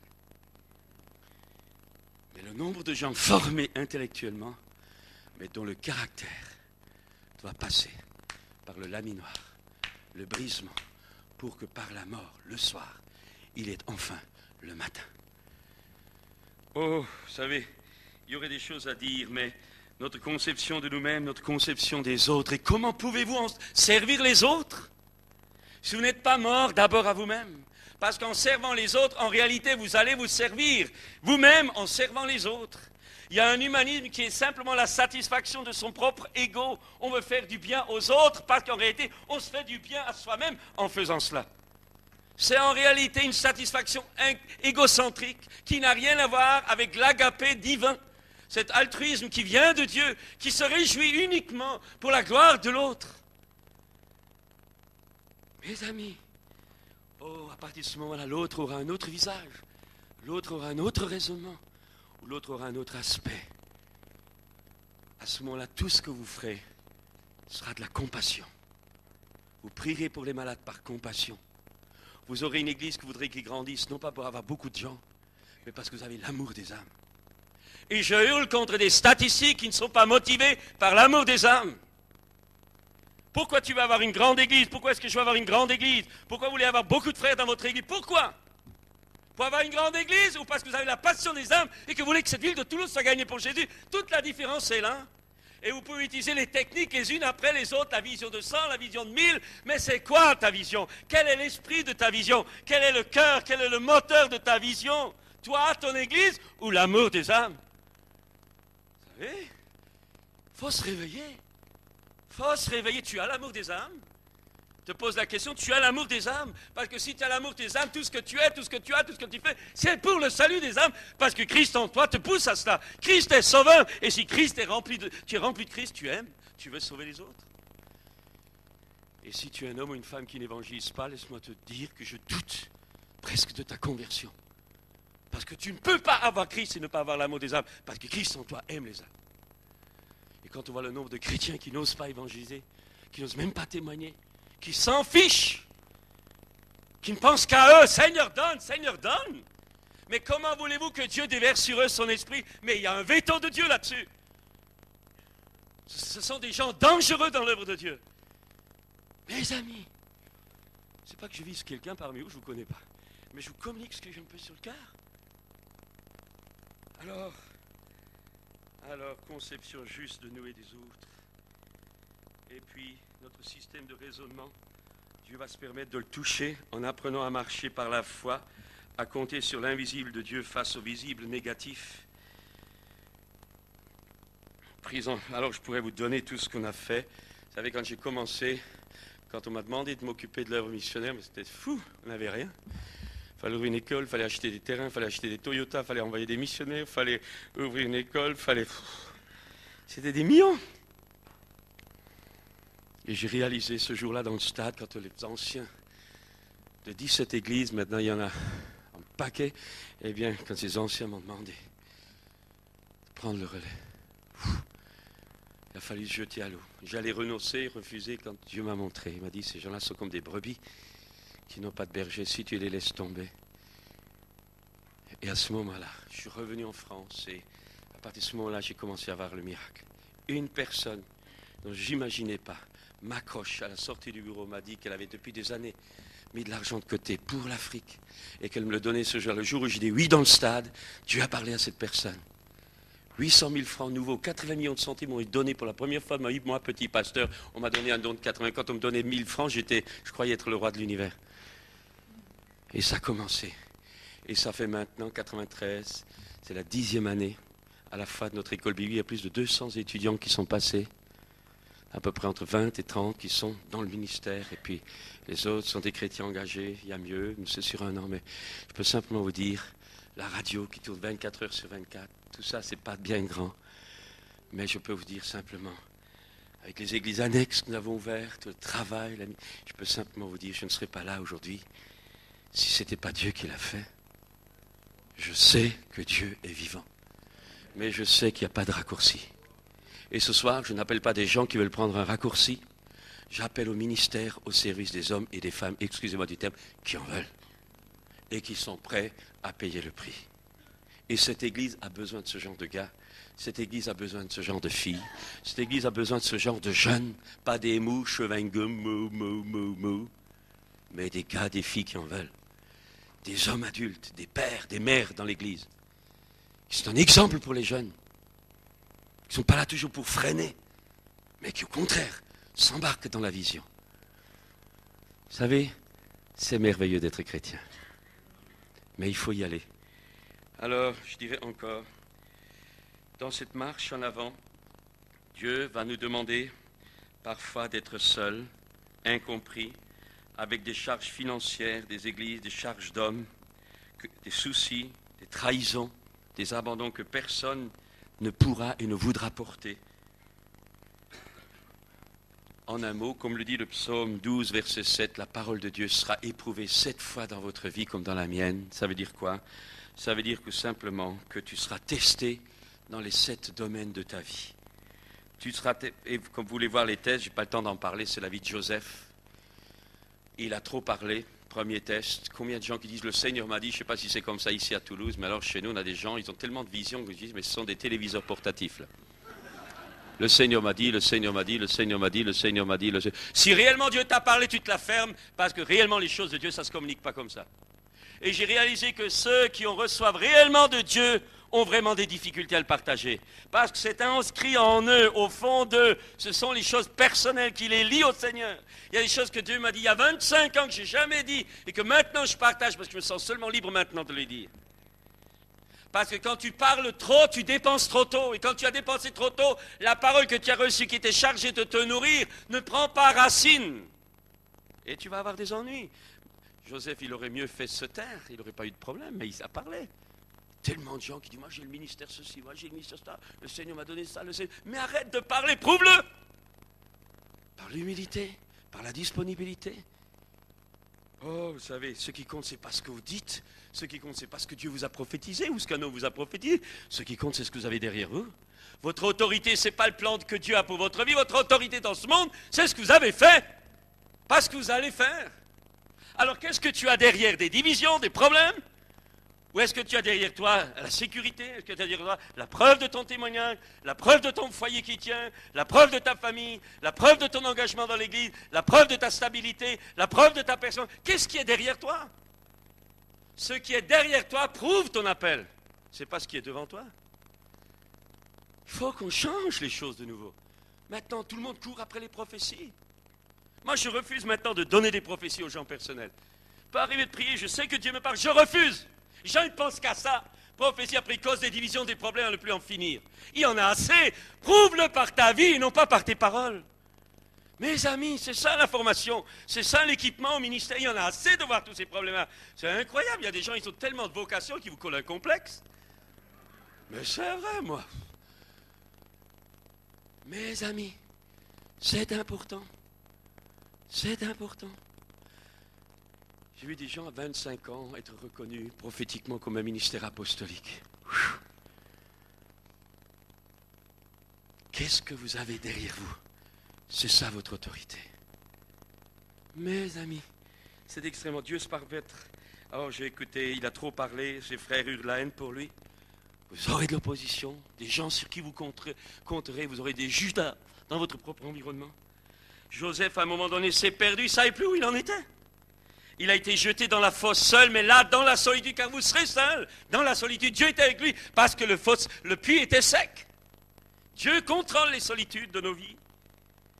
Il a été vendu, calomnié, critiqué.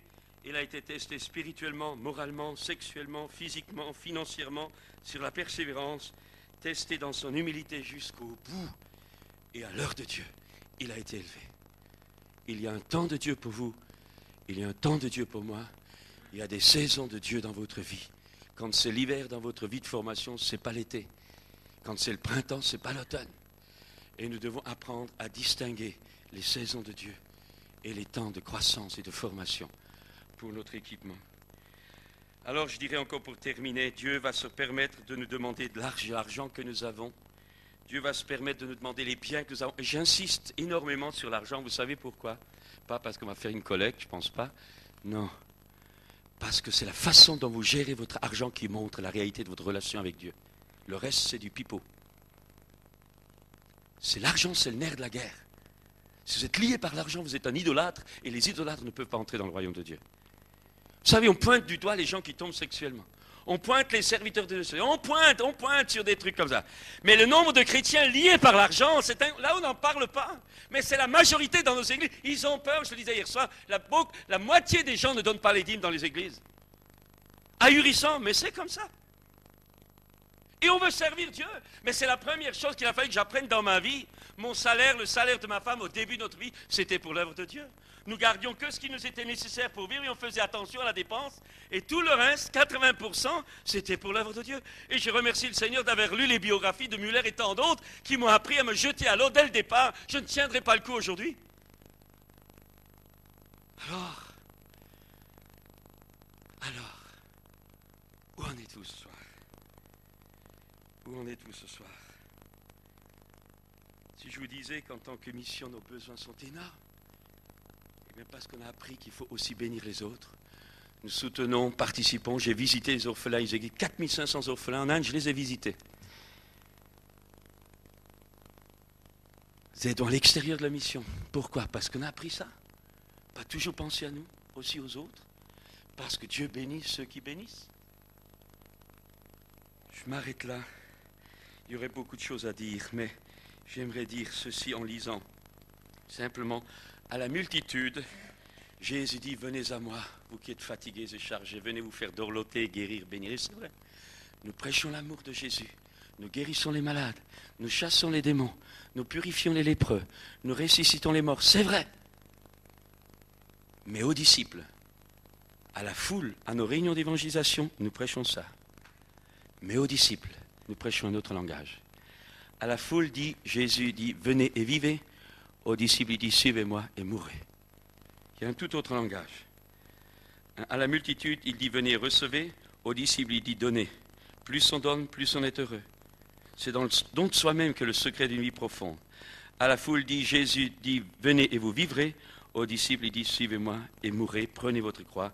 Choisissez le chemin de la mort pour avoir la vie.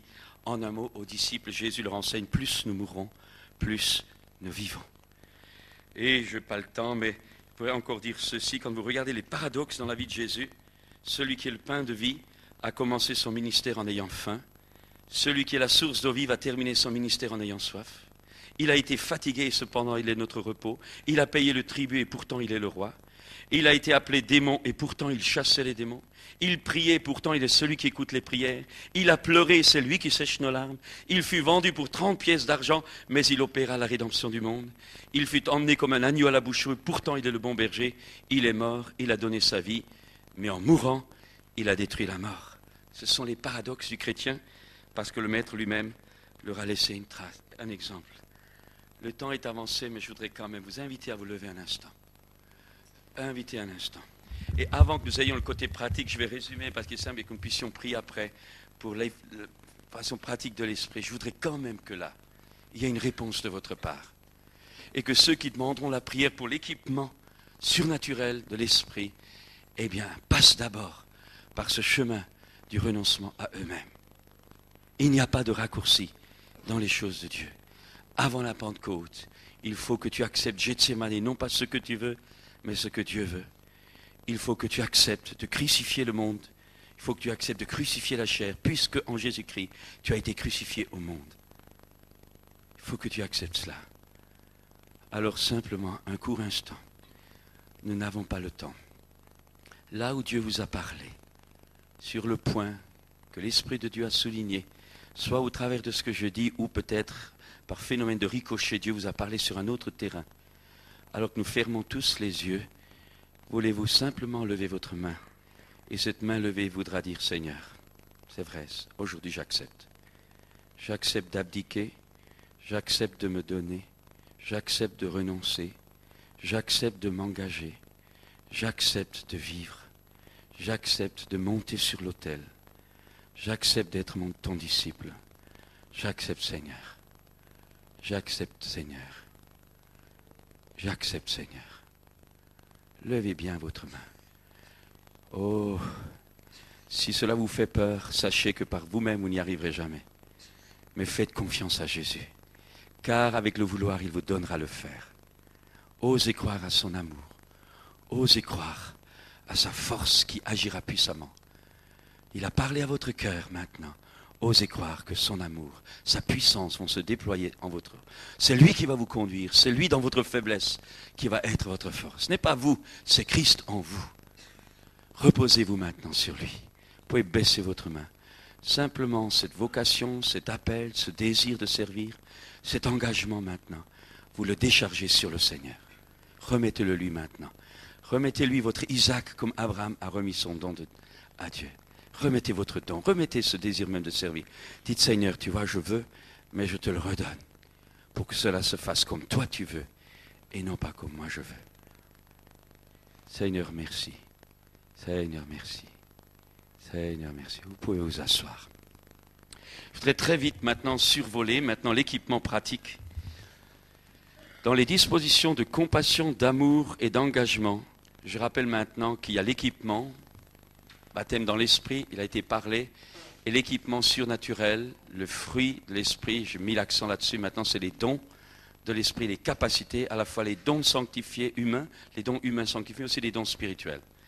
Et j'aimerais rappeler que dans l'évangélisation, donc dans votre témoignage, les dons spirituels sont d'abord faits, je dirais, sont très importants dans l'évangélisation, avec votre collègue de travail, au bureau, à l'école, etc. Donc les dons ne sont pas d'abord pour l'Église, seulement à l'intérieur de l'Église, non, ce sont des outils pour l'évangélisation. Premièrement, l'imposition des mains. L'imposition des mains, c'est le toucher. Viens imposer les mains. Souvent Jésus était sollicité, viens imposer les mains. L'imposition des mains, c'est un geste de mise à part. Vous imposez les mains à quelqu'un, vous le mettez à part, appelant la bénédiction de Dieu. Je fais vite. L'imposition des mains est donc un geste de bénédiction. C'est un geste de compassion. Si vous n'avez pas de compassion, n'imposez pas les mains aux gens. Vous en êtes indigne. C'est un geste d'amour. C'est un geste d'identification et de solidarité aux besoins de l'autre et à la personne de l'autre. Maintenant, elle n'est plus seule. Vous êtes avec elle.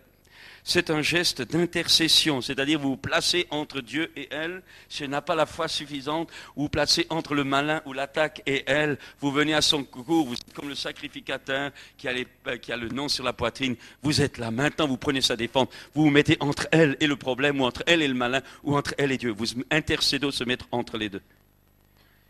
Et vous vous battez pour elle. Et maintenant, vous la sanctifiez par votre combat de foi. Et l'onction va passer en elle aussi. Pas le temps d'insister, c'est un geste de communication, c'est l'interrupteur, l'imposition des mains, c'est parfois aussi l'interrupteur quand vous touchez, l'onction vient. Parfois en touchant quelqu'un, moi j'ai vu des pieds se redresser, sans prière ni rien, uniquement le toucher.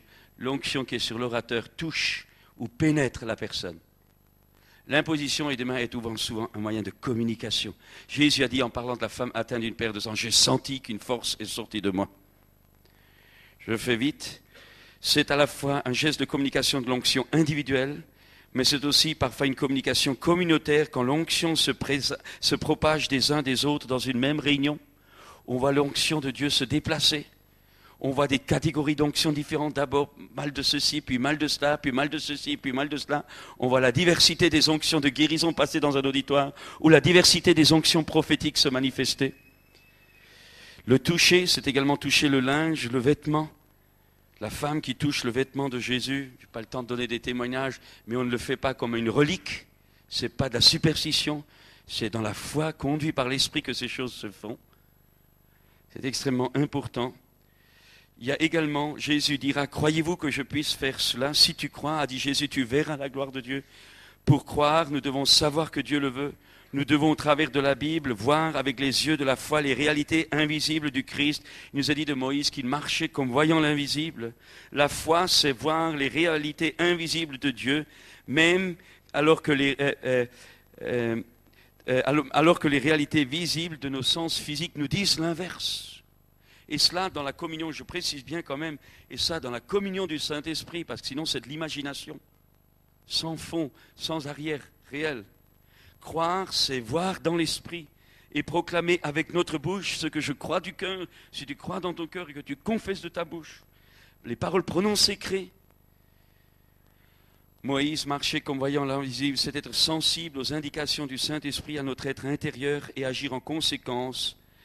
C'est laisser Dieu, donc être ouvert à toute la diversité des opérations que Dieu nous donne par l'Esprit de Dieu. C'est voir notre maladie sur Jésus. Les yeux physiques qui voient un miracle enclenchent la foi. Les yeux spirituels qui voient enclenchent le miracle.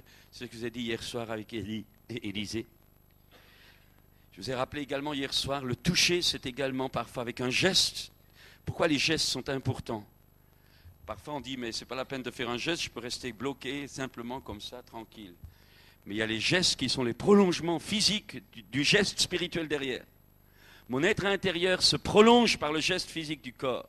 Vous avez beaucoup d'exemples dans la Bible, Moïse qui lève les mains, Josué qui lève son javelot, etc. Toutes sortes de gestes qui ont des répercussions dans le monde spirituel. Parce qu'avec certains gestes, vous touchez le trône de Dieu. Et Moïse, là, en levant les mains pendant que Josué combattait dans la vallée, touchait le trône de Dieu et en bas, le miracle se produisait. Il y a des gestes, si tu ne les fais pas dans l'esprit, il n'y aura pas de miracle. Il faut que tu apprennes que Jésus s'est incarné dans un corps et que la marche avec Dieu se fait également avec ton corps, soumis à l'influence de ton esprit. Ce n'est pas seulement ton esprit qui sert Dieu, mais tu as été sanctifié esprit, âme et corps. Et c'est tout ton être qui entre dans le combat spirituel. Et les gestes du corps sont également une expression de ce combat spirituel. Je ne peux pas insister, je n'ai pas le temps. Dis un mot et mon serviteur sera guéri. Pierre qui dit à Jésus, dis un mot, dis, et Jésus dit, viens. Eh bien, la parole est importante. Il y a ce qu'on appelle le mot prophétique, du réma. Dieu qui donne un mot, que vous prononcez, ce mot crée. Ça veut dire Dieu envoie sa parole et guérit à ce moment-là. Dieu envoie sa parole et le miracle s'accomplit. En un mot, le mot, Jésus a dit, si tu dis à cette montagne, parfois il faut prononcer des mots, il ne faut pas seulement les penser, il ne faut pas seulement les croire, il faut les dire. Parce qu'à ce moment-là, dans le réma de Dieu, votre mot dit devient parole créateur. Parole créatrice, extrêmement important. Soit une parole de connaissance, de guérison, soit pour autre chose. Soit Dieu vous donne une image mentale et alors vous la prononcez. Soit par exemple aussi dans le toucher ou leur dire un mot, tout à coup vous sentez une douleur, vous êtes en train de travailler avec quelqu'un, un collègue de classe ou quoi, et tout à coup vous sentez une douleur dans vos reins. Si vous avez appris à vous analyser, vous savez qu'à ce moment-là, cet homme-là ou quelqu'un dans l'auditoire a des douleurs ici. C'est une parole de connaissance au travers de la douleur physique. Et à ce moment-là, vous le dites. Et la parole et la personne qui ose le croire, parce qu'elle se reconnaît à ce moment-là, il y a une personne ici qui a douleur, qui a mal ici. Ou parfois vous dites à un copain ou un collègue de travail, tu as pas mal ici. Il dit oui, alors là, dites maintenant Jésus va te guérir. Au nom de Jésus soit guéri. Vous prononcez la parole de guérison, parce que la révélation vous communique non seulement la foi, mais l'onction pour créer au travers de la parole. C'est important. Recevoir une pensée de guérison pour quelqu'un, dans l'auditoire ou à la radio, pour raconter le nombre de miracles qu'on a à la radio, par la prière sur la radio, des courants de guérison successifs dans l'auditoire.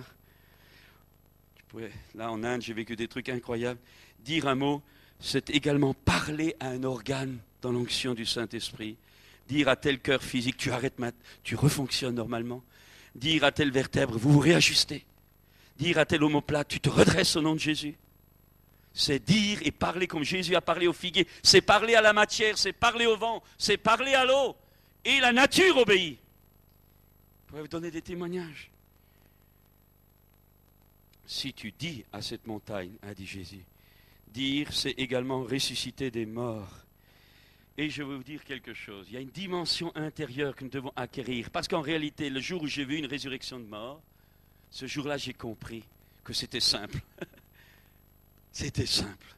Quand ça se passe, c'est simple. C'est quand ça ne se passe pas que c'est compliqué. Et comme ça ne se passe pas souvent, ça reste compliqué. Mais je vais vous dire, quand votre être intérieur est capable de voir un corps mort revenir à la vie. Quand j'ai vu ce gamin-là de 4 ans, mort depuis à peu près 10 minutes, au moment où, au nom de Jésus, tu reviens à la vie, 3e fois, au moment où j'ai vu comme un éclair, ses yeux être comme un balayé d'un éclair, et puis une secousse dans son organisme, et puis le gamin hurlait alors qu'ils étaient fixes morts, ce jour-là, j'ai compris que la mort, c'était rien, qu'il suffisait d'un mot de Jésus pour que la vie vienne, parce que c'est Jésus qui a les clés de la mort. Mes amis, Jésus l'a dit, allez, ressusciter les morts, dire un mot, et pas le temps, je dirais encore le souffle de guérison. Je pourrais encore dire ceci pour terminer. Vous savez, on discute beaucoup sur le soufflet. Alors les uns sont bénistes, les autres non. Mais je veux simplement vous dire ceci. J'ai vu dans un stade bondé avec 12-13 000 personnes. Et j'ai eu le témoignage des pasteurs africains après. Quand nous avons fait le tour du stade en soufflant, il y a eu un courant d'air qui a traversé tout le stade. Le dimanche suivant dans les églises, il y a eu des témoignages de centaines de guérisons, de libération, au moment où on avait soufflé. J'ai vu un enfant de 12 ans tomber évanoui, tomber à terre, au moment où j'ai soufflé. Quand il s'est relevé 10 minutes après, totalement guéri, ne dormait plus, complètement démoli, nerveusement, etc., depuis des semaines. Dieu a ses méthodes. Jésus a soufflé sur ses disciples en disant, recevez l'Esprit. Mais ce n'est pas une technique. Vous le faites dans l'Esprit, au moment de l'Esprit, quand le Saint-Esprit le montre. Sinon, tout le monde va remarquer votre mauvaise haleine. Ce serait dangereux. Mais je voudrais insister là-dessus. Le souffle de l'Esprit, alors je dirais encore, le signe, je dirais encore, les gens qui tombent. Là, parfois ça fait peur aux gens, les gens qui tombent. Qu'est-ce que ça veut dire? Je vais simplement vous dire, je n'ai pas le temps d'insister, dans tous les réveils. Vous savez, un prédicateur très connu comme Whitefield, les enfants grimpaient sur les arbres quand il faisait des plein air. Avant de prêcher, il leur disait de descendre parce que certains allaient tomber. Effectivement, quand il commençait à prêcher, bim, bim, bim, comme des pommes mûres. Woody Ether, une femme évangéliste qui a gagné des centaines d'âmes, qui a eu des miracles extraordinaires, fort plus que Catherine Kuhlman. Un jour, elle est restée pendant, je crois, 13 heures, en pleine estrade, paralysée, comme ça. 12 000 personnes ont visité, étaient restées debout. Puis quand elle est revenue à elle a continué à prêcher, elle ne savait pas ce qui s'était passé. Pourquoi ça? Il y a des fois, il y a des signes étonnants qui se font. Parfois des anges qui se manifestent, vous restez comme pareil. Daniel a été comme manquant de faiblesse. Chose étonnante parce que le surnaturel vient. Et le surnaturel a des conséquences diverses. Ça dépend de nos organismes, ça dépend de notre psychisme, ça dépend également de ce qu'il rencontre chez nous, soit d'ouverture, soit au contraire un mauvais esprit, soit au contraire de l'incrédulité. Et il y a des gens qui peuvent tomber parce qu'ils se laissent tomber. Tout ce qu'ils récoltent, c'est une douleur, c'est bien fait pour eux, parce qu'on ne triche pas. Donc ça arrive. Il y a des gens qui pensent que s'ils ne tombent pas, ils ne seront pas guéris, c'est encore de la fumisterie. Mais il y a ceux qui tombent parce que le surnaturel rencontre leur naturel, et là, tout à coup, ils perdent. Et parfois, il y a des anesthésies locales faites par l'Esprit de Dieu.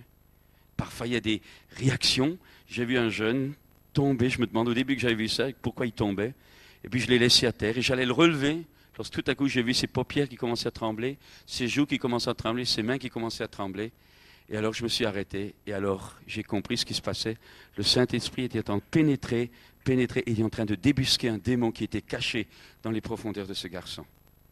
Je donne souvent ce témoignage de ce jeune batteur d'une église où j'avais passé, où je dis, je vais prier pour les gens qui ont des problèmes de dos, et il avait des problèmes de dos. Il se met au milieu, je dis, tends tes mains. Au moment où je prie pour lui, il voit qu'il tombe à terre.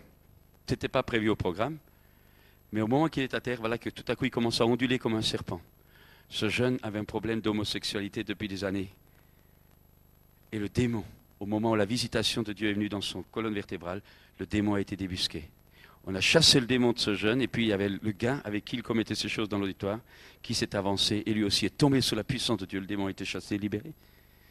Il y a toutes sortes de réactions, j'aimerais le dire.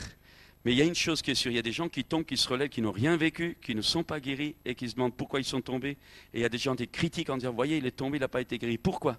Parce que vous tombiez, que vous restiez debout, ce qui compte, c'est votre foi, ce n'est pas le fait de tomber.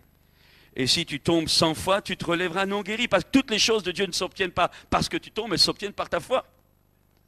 C'est la marche par la foi. Et nous devons, si vous êtes visités par Dieu d'une façon ou d'une autre, exercer votre foi. Nous avons un peuple de Dieu passif qui attend toujours que les gens fassent le travail ou que Dieu fasse son travail. Alors que ma Bible me dit de prendre ce que Dieu t'a donné en Jésus-Christ et exerce ta foi. La foi, c'est une main qui saisit les réalités invisibles et qui les rend réelles par la proclamation. Mais si tu es là, tu te laisses couler en attendant que ça vienne, ça ne viendra jamais. Parce que mon juste vivra par sa foi.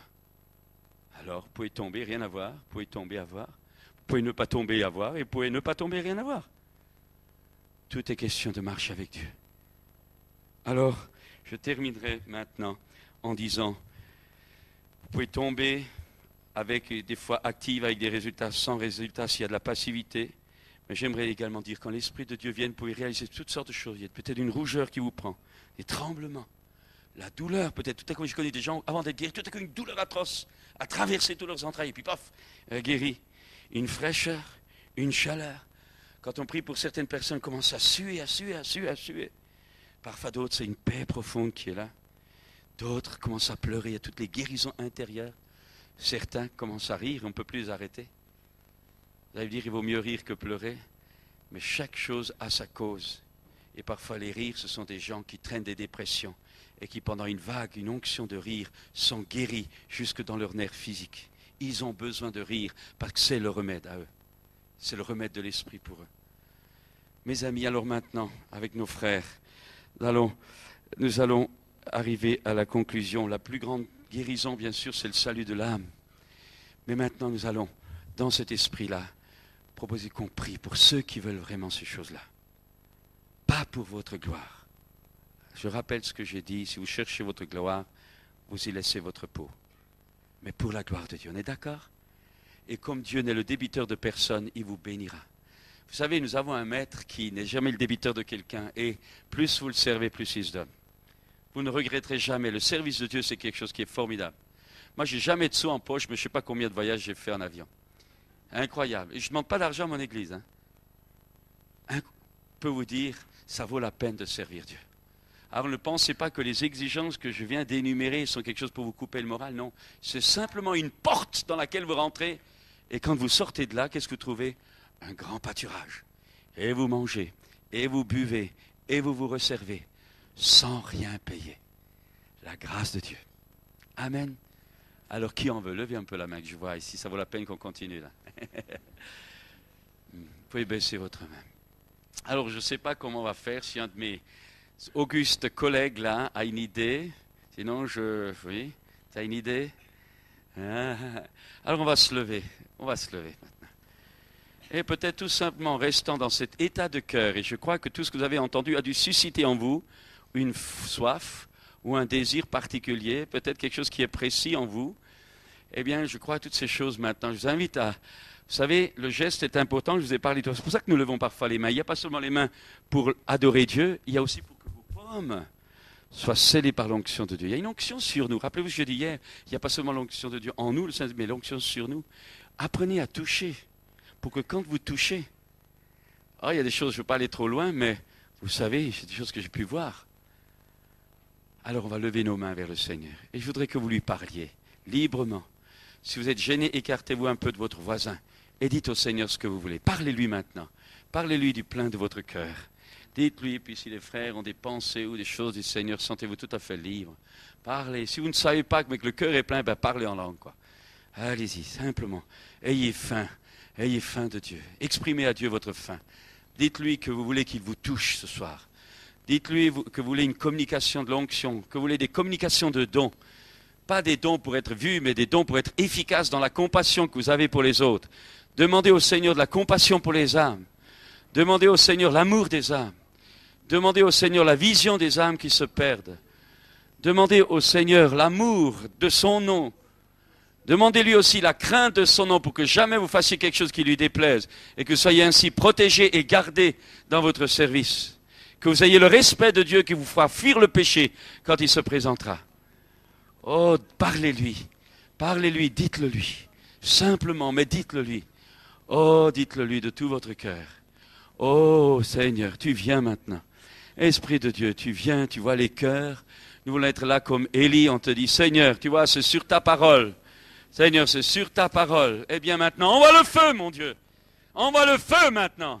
Envoie le feu. Oh Seigneur Jésus, toi tu baptises dans l'Esprit.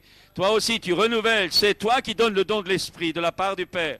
Alors, Esprit de Dieu, Esprit de feu. Oh, viens maintenant, viens maintenant. Je t'en prie, viens au nom de Jésus. Viens maintenant, viens sceller les vies. Oh, buvez, recevez la vie maintenant. Tout ce que vous avez entendu pendant ces 2 jours, faites le vôtre maintenant. Oh, que Dieu puisse inscrire sur la table de chair de votre cœur toute cette vocation, qu'elle soit rendue vivante en vous, au nom du Seigneur Jésus. Que la vie divine maintenant, que la vocation divine soit inscrite en vous. Recevez-la, esprit et vie, au nom de Jésus. Recevez-la en vous, au nom de Jésus.